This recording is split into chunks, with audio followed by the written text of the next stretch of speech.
Salve, salve família, aqui quem fala é o Lutz do canal Cortes Podcast e no meu primeiro mês monetizado eu já fiz $3.000 só seguindo o que esse cara fala no curso dele. Então se você quer ganhar dinheiro com internet e YouTube sem nem precisar aparecer, confere o primeiro link na descrição. Sabe o que você não terminou de falar? Sobre a história do carro.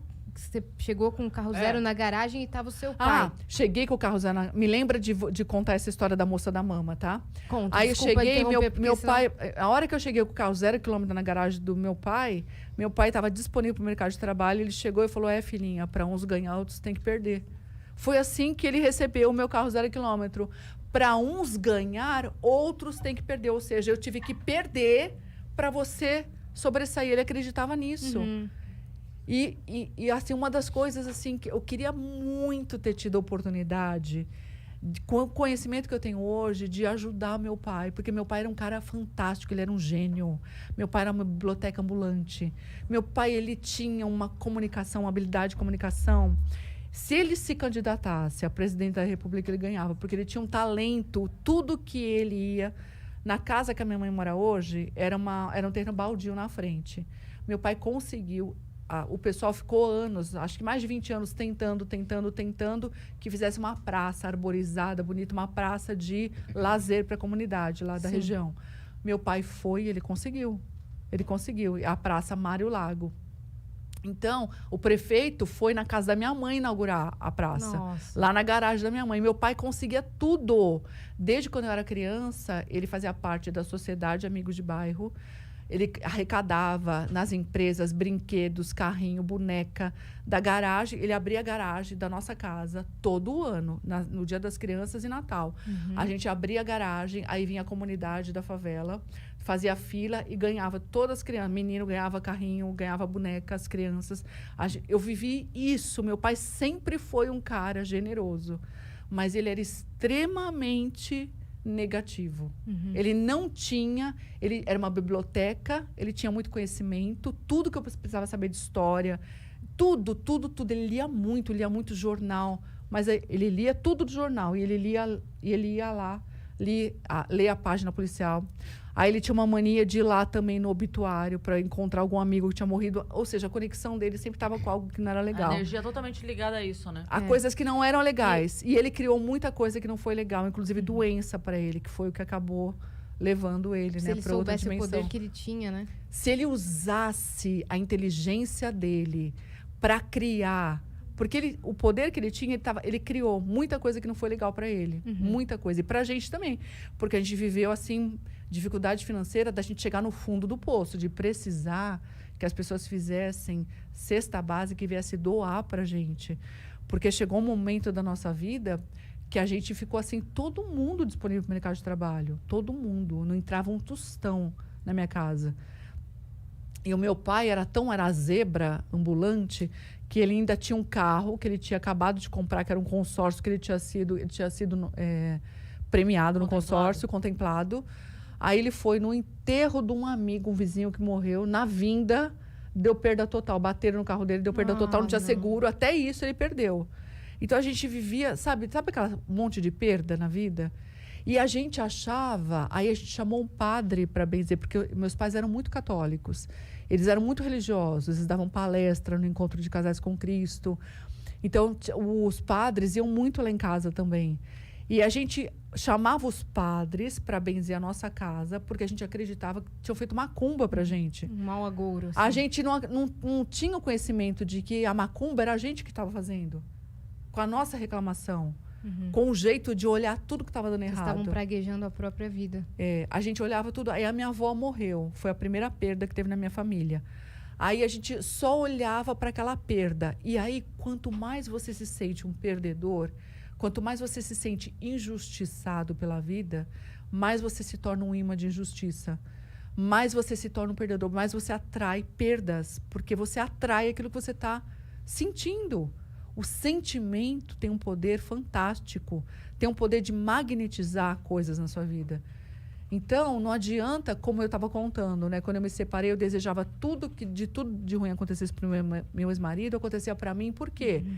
Porque quem estava sentindo o ódio, quem estava sentindo a raiva era eu. Eu estava tomando veneno, esperando ele morrer. Quem estava morrendo era eu. Quem estava atraindo as coisas negativas era eu. Então, a gente não tinha esse conhecimento de que a gente cria a realidade. E a gente, é aquela coisa, é mais fácil achar que o outro pôs macumba? É mais fácil achar que o outro está com inveja? Não, ele está com inveja de mim. Eu não posso contar nada, zíper na boca, porque ele é tão invejoso que ele não pode saber nada, não vai saber de nada que eu estou fazendo, porque se ele souber, vai dar tudo errado. É mais fácil eu acreditar. Só que se eu acredito e eu dou o poder para o outro, é mais fácil, mas não muda a minha vida. Eu só mudo a minha vida a partir do momento que eu tenho consciência de que eu estou criando, de que se algo não está legal na minha vida, eu criei.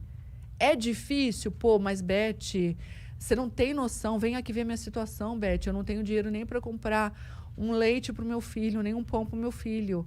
Eu criei isso. Não, mas você não quis criar. É inconsciente. 95% do que tem na sua mente inconsciente está criando coisas. Você está agindo no piloto automático, você nem sabe o que você está fazendo. Você está fazendo coisas que estão te levando para o precipício sem perceber. A gente estava assim. Mas era macumba que tinham feito, entendeu? Na nossa visão. E não adiantava nenhum padre benzer a nossa casa, porque a gente continuava atraindo desgraça. Entende? E a gente só começou a mudar mesmo a vida da gente quando uma amiga da minha mãe, que era vizinha, que na época frequentava uma religião, tinha se curado do câncer, e ela levou a minha mãe. E nessa religião, eu aprendi sobre gratidão. Essa pessoa me ensinou sobre gratidão. E ela ensinou porque conversando comigo, ela falou para mim, Beth, você tem que parar de olhar para tudo que não está dando certo, porque quanto mais você olha para tudo que não está dando certo, mais disso você cria. Agradece pela sua vida. E eu estava tão cega, que eu falei para ela, mas eu não tenho nada para agradecer. Nossa. Nada para agradecer. É difícil imaginar essa frase saindo da sua boca. Mas eu já falei. Pois é. Eu não tenho tão nada louco. para agradecer, porque naquela época o meu pai tinha feito uma dívida gigantesca impagável com a agiota. Não dava para pagar. Todo mundo disponível para o mercado de trabalho. Sua avó tinha falecido. Minha avó falecido. O meu avô estava com enfisema pulmonar. Meu avô fumava. Nossa, ele não parava de fumar, estava com enfisema pulmonar. Meu avô veio morar com a gente. A casa, assim, você entrava na cozinha da minha casa, você não conseguia abrir a cortina de fumaça, assim, que ele fumava o dia inteiro, para você PT poder no carro. enxergar meu avô. E não tinha como. Nossa. Não tinha como não. Ele tinha que deixar ele fumar, ele emendava um cigarro no outro. Então, ele tava se suicidando pouco a pouco. Era muita coisa ruim acontecendo com a gente. E aí eu falei, eu não tenho nada para agradecer. Nada. O meu pai é ameaçado de morte pelo agiota. O agiota vai matar meu pai. Porque meu pai não tem como pagar. Nem que a gente volte a trabalhar trabalhar um ano, a dívida é muito grande. A minha avó morreu. A minha mãe estava com depressão de cama. O meu avô tem enfisema pulmonar. O meu pai não tem dinheiro. Eu tenho que agradecer o quê? E a minha família está em pé de guerra ainda. A gente só não se matava. A única coisa boa é que a gente estava junto. Sim. Porque era muita briga.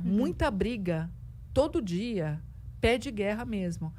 E aí ela falou, aí ela me fez acordar. Ela falou, Beth, é por isso que vocês estão passando por tudo isso. Vocês são ingratos, você é ingrata. Olha a sua vida. Você tem um teto para morar. Você não está morando debaixo da ponte, você tem um teto, você tem uma cama para dormir. Quando você deita, agradece o travesseiro, agradece o cobertor. Agradece que você tem uma família, você tem um pai, você tem uma mãe, você está viva. Você já agradeceu porque você está viva? Eu falei assim, olha só, eu cheguei a pensar, não, eu preferia estar morta. Aliás, eu peço para Deus me levar, porque eu não vejo a hora de dar área desse planeta, porque eu não quero mais viver essa vida, eu não quero. Essa vida está muito pesada para mim, porque estava pesada. Mas as palavras dela ficaram, porque foi um choque ouvir isso. Porque eu queria ouvir essa coitadinha mesmo, eu tenho dó de você mesmo. Porque não adianta passar a mão na cabeça de quem está sofrendo, assim. Você tem que mostrar para a pessoa como essa pessoa fez, mostrar o caminho. Sim. E esse agradecer as coisas simples é um exercício que até para começar é muito difícil. Para a pessoa que não tem o hábito da gratidão, ela começar Muito a enxergar... difícil. Mas é muito difícil. Eu mesma, Cris, não enxergava. Eu fazia da boca para fora. Eu comecei a fazer porque eu falei, puxa, se não é por acaso que ela falou isso para mim, eu vou pelo menos experimentar.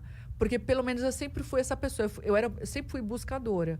Eu falei, tá, eu vou experimentar. Você se Então eu permitiu- acordava, aí eu agradecia que o sol tá lá, eu agradeço o sol. Mas era tudo da boca para fora. Agradeço porque a cama, agradeço o travesseiro, agradeço ter uma coberta. O interessante é que eu comecei a perceber as coisas que eu tinha que eu não percebia. Aí, antes eu reclamava... Nossa, eu falo tanto isso nos stories, Beth. Eu falo, faça. Só começa. Começa a fazer. Eu falo assim, ó, escolhe 3 coisas. Isso. Acorda e agradece 3 coisas que você pensar. No começo é difícil achar as 3 muito coisas. difícil. É. E daí eu só falo assim, tenta no dia seguinte acrescentar uma. Isso. Agradece aquelas 3 e mais uma que você conseguir.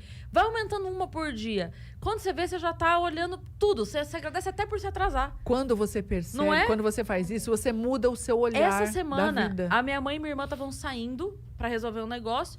E aí a minha irmã foi ligar o carro de manhã, tava faltando aquele combustível da frente, sabe? Que a gente esquece de botar, né? Aí ela, aí teve que sair e tal, não sei o que, enfim, se atrasaram. Resolveram desmarcar o compromisso, marcar pra outro dia. Aí eu liguei pra minha mãe e falei, cara, mas se ele for, ela falou, a gente se atrasou. Daí ela falou, mas vai saber do que Deus tava livrando a gente. Então, graças Isso a aí. Deus... Exatamente. Falei, cara, é isso, sabe? Quando você entende, até pelo que dá errado, você agradece. Fala assim, obrigado de que eu me atrasei, obrigado que eu não cheguei. E se a gente vê as histórias de tragédias, de avião que caiu, quantas pessoas se livraram, não estavam no avião no Sim. momento da queda, Sim. porque o sapato apertou, porque se machucou, porque pegou no muito 11 de trânsito. setembro, tem várias histórias assim. Muitas Tem várias histórias assim. É. Então a gente não sabe, a gente tem que o hábito de agradecer muda a sua vibração interna. E aí eu comecei a agradecer por tudo, eu comecei a agradecer, antes eu reclamava porque a máquina de lavar só centrifugava, não lavava. Aí eu comecei a agradecer, puxa, ela centrifuga, olha só, a roupa seca mais rápido no varal. Antes eu reclamava porque não tinha sabão em pó. Aí eu comecei a agradecer porque tinha sabão em pedra, tinha algum sabão. Antes eu reclamava porque tinha louça para lavar. Aí eu agradecia porque tem louça porque a gente comeu, graças a Deus a gente comeu. Aí eu reclamava porque só tinha arroz com banana. Eu comecei a agradecer, graças a Deus tem arroz com banana. Então eu fui agradecendo e no começo essa gratidão era só da boca para fora, eu não sentia gratidão. Eu só estava fazendo exercício. E eu me surpreendi, porque chegou uma hora que eu comecei a sentir de verdade tanta gratidão que eu falei, meu Deus, como eu sou injusta. Eu comecei a pedir perdão para Deus por eu ter algo para pedir. Eu falei, não tenho nada para pedir, nada, eu só tenho que agradecer. Eu sou muito rica, eu sou abundante, eu tenho uma família, eu tenho vida, minha família tem saúde, tá todo mundo aqui saudável, graças a Deus, mesmo com tanta dificuldade. E eu comecei a sentir tanta gratidão até pelo agiota, que antes eu pedia para Deus matar o agiota, tá? Já cheguei a pedir. Deus, leva esse agiota embora, por favor, Deus, leva ele embora, esse homem vai acabar com meu pai.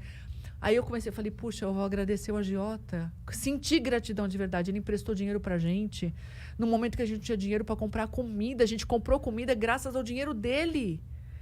Eu comecei a enxergar e comecei a ter gratidão por ele. E aí, sabe o que aconteceu? Meu pai ganhou na loteria. Não acredito. Verdade. Não acredito. Meu pai ganhou na loteria.